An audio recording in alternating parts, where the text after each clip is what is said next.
Assalamualaikum, selamat datang di pembelajaran PAI kelas 4 materi surat Al-Falaq. Tujuannya, lihat video ini sampai selesai.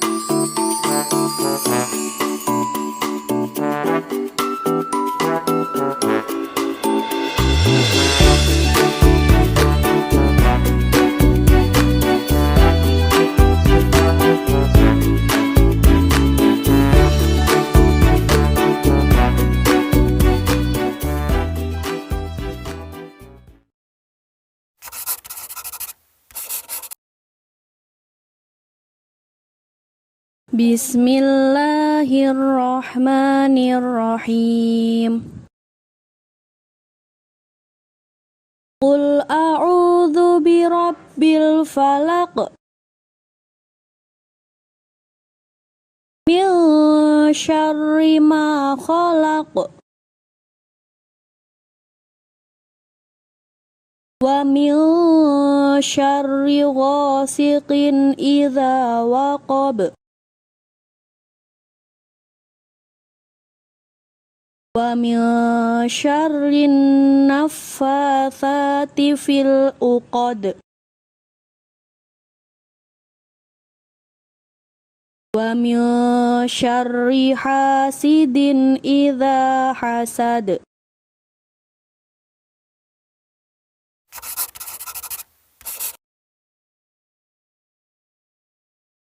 Nah, kita akan mempelajari surat Al-Falaq. Assalamualaikum warahmatullahi wabarakatuh. Kali ini kita akan belajar tentang kandungan Quran surat Al-Falaq. Pelajaran ini untuk kelas 4 SD.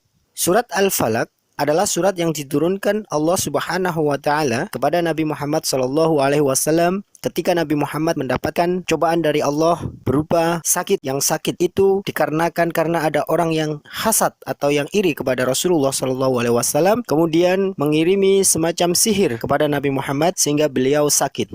Anak-anakku, di pelajaran yang telah lalu, Pak Nanang telah membuat video tentang surat Al-Falaq dan artinya yang berulang-ulang. Kalian coba dengarkan video tersebut, kemudian terus-menerus sampai kalian merasa sudah hafal surat Al-Falaq dan artinya juga. Membaca surat Al-Falaq banyak manfaatnya sekali.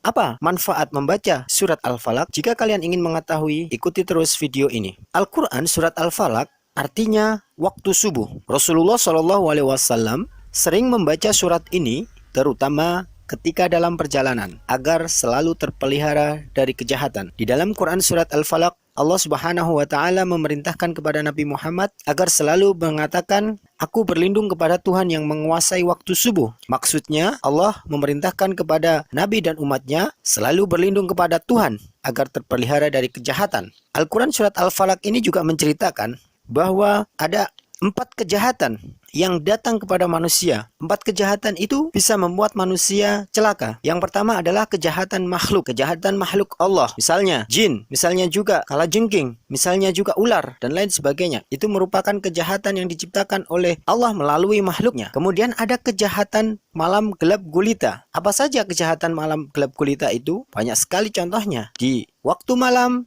biasanya udara menjadi dingin. Ketika masuk ke dalam kulit kita tidak terlindung apapun, tidak terlindung dari jaket, maka bisa jadi angin malam tersebut bisa membuat kita sakit. Selain itu juga, di waktu malam, waktu gelap gulita, matahari tidak ada, orang yang bermaksud ingin mendapatkan manfaat dari harta kita dengan cara tidak halal, misalnya mencuri atau merampok, lebih banyak dilakukan pada waktu malam hari, di mana keadaan kondisi sepi. Nah, itu kejahatan ketika malam telah datang gelap gulita. Selanjutnya yang ketiga ada juga kejahatan dari tukang sihir atau mantra-mantra. Apa itu kejahatan tukang sihir mantra-mantra? Yaitu orang yang mengatakan kata-kata kotor, kata-kata yang membuat kita celaka, terus diulang-ulang sehingga bisa menembus fisik kita menjadi sakit. Itu juga sering dimiliki oleh para dukun yang dulu sering disebut sebagai dukun santet. Nah, itu sangat berbahaya sekali bagi diri kita. Dan yang terakhir adalah kejahatan dari orang yang dengki kepada kita. Apa itu orang yang dengki? Orang yang dengki itu adalah orang yang merasa sakit hati dengan apa yang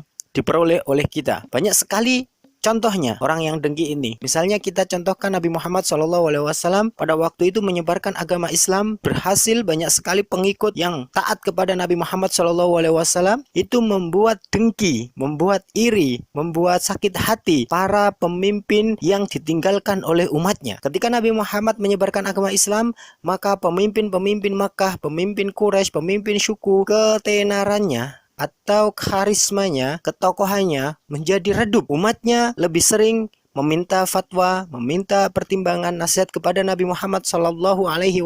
Oleh karena itu, karena banyaknya orang yang mengikuti Nabi Muhammad menyebabkan para tokoh pada waktu itu iri, dengki. Salah satunya juga ada kelompok Yahudi, kelompok agama lain yang merasa agamanya tersaingi dengan adanya agama Islam. Oleh karena itu, dengan upayanya dia ingin mencelakai Nabi Muhammad SAW tidak melalui perang, tidak melalui tantangan, tetapi melalui sihir. Ada yang melakukan seperti itu. Nah, Allah Subhanahu wa Ta'ala kemudian mengajari Nabi Muhammad melalui malaikat Jibril untuk membaca Quran surat Al-Falaq ini. Dengan membaca surat Al-Falaq ini, insya Allah kita akan terpelihara dari berbagai macam kejahatan yang datang menghampiri kita, tentunya dengan izin Allah Subhanahu wa Ta'ala. Dengan demikian, Quran Al-Falaq ini mengajarkan kepada kita bahwa hanya kepada Allah tempat berlindung. Ketika kita sudah meminta kepada Allah tempat berlindung, insya Allah Allah akan melindungi kita dengan mengirimkan berbagai macam makhluknya juga, misalnya malaikat ataupun benda-benda lain, makhluk-makhluk yang lain untuk melindungi kita dari mara bahaya tersebut. Inilah isi kandungan dari surat Al-Falaq. Kalian pelajari, kalian hafalkan, dan kalian pahami makna kandungan dari surat Al-Falaq ini. Semoga kita selalu bisa mengamalkan isi dari surat Al-Falaq ini. Kita jadikan wirid, kita jadikan zikir kita terus-menerus agar kita selalu dekat dengan Allah Subhanahu wa Ta'ala dan dijauhkan dari segala mara bahaya. Demikian, jangan lupa untuk melihat materi pelajaran kelas 4 yang lain di channel ini. Sekian, terima kasih. Assalamualaikum warahmatullahi wabarakatuh.